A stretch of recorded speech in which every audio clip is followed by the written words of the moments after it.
અમદાવાદ શહેરના વિસ્તારને ધ્યાને લઈ ઘણીવાર જોવા મળ્યું છે કે કેટલીક વાર વાલીઓને વિદ્યાર્થીઓને તેમની નજીકની ગ્રાન્ટેડ શાળાની ખ્યાલ ન હોય. અત્યારે જે રીતે જોવા જઈએ તો ગ્રાન્ટેડ શાળામાં જે રીતે આધુનિકરણ થઈ રહ્યું છે, કોમ્પ્યુટર સાયન્સ લેબ દરેક જગ્યાએ કોમ્પ્યુટર લેબ આપી અને ડિજિટલ ક્લાસરૂમ, જેને સ્માર્ટ ક્લાસરૂમ કહી શકાય તેવું તમામ શાળાઓમાં જે રીતે કરવામાં આવ્યું છે અને અનુભવી સ્ટાફ અને જે રીતે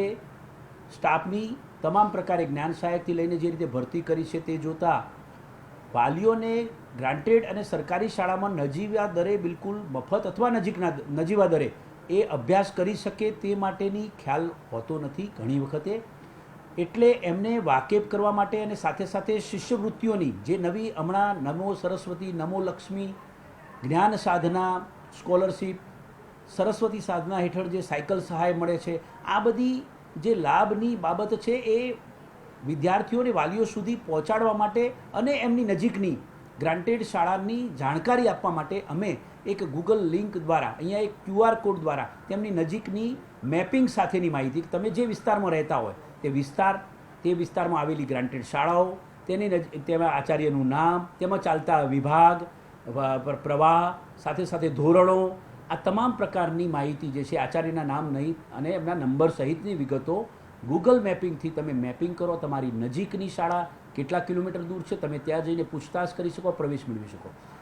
તેમાં મળતા જે શિષ્યવૃત્તિના લાભોની પણ આમાં જાણકારી અમે આપી છે. સાથે સાથે એમને પ્રવેશમાં ક્યાંય તકલીફ પડે તો અમારી સારથી હેલ્પલાઇન વોટ્સએપ નંબર છે 9909922648, એમાં પણ તે જાણકારી આપશે તો અમારા ADI જે છે એ તમામ એ જે તે બીટની જે શાળા હશે તેમને જાણકારી આપી અને માહિતી આપી માર્ગદર્શન આપશે અને પ્રવેશ માટે મદદરૂપ થશે. એટલે ગ્રાન્ટેડ અને સરકારી શાળાઓમાં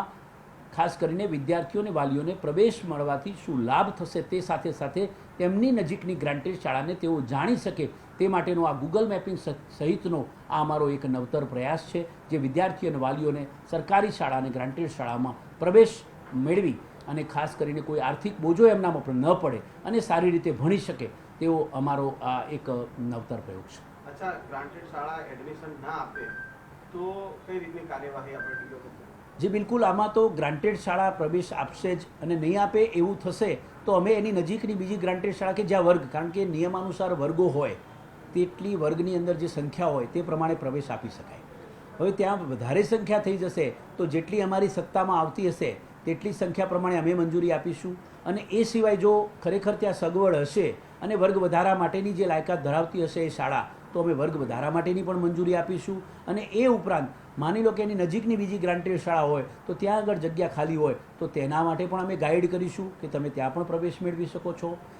મૂળ આખરે કોઈ પણ બાળકને પ્રવેશ મળી જાય તેના પાછળ અમારો મુખ્ય આશય આની પાછળનો અમારો રહેલો છે. અને એમાં નજીવા દરે અને ખાસ કરીને મફત શિક્ષણ, અને દીકરીઓ માટે તો સરકારે ઘણી સારી યોજનાઓ જે ઘડી છે એ યોજનાઓથી ઘણી વખતે તો વાકેફ જ ના હોય. એક નાનકડો દાખલો તમને આપું, નમો લક્ષ્મી યોજના છે તો નમો લક્ષ્મી યોજનામાં 9-10ની અંદર 20,000 રૂપિયા એને સ્કોલરશીપ મળે છે. તો આ જ્યારે દીકરી જે છે એ શાળામાં અભ્યાસ કરશે ગ્રાન્ટેડમાં, સરકારીમાં, તો જ એને એ લાભ થશે. એટલે આ બધી બાબતોનો જે છે ખ્યાલ અમે આવી જે સ્કોલરશીપો છે એની સમજ આપવા માટેનો એક પ્રયાસ કર્યો છે.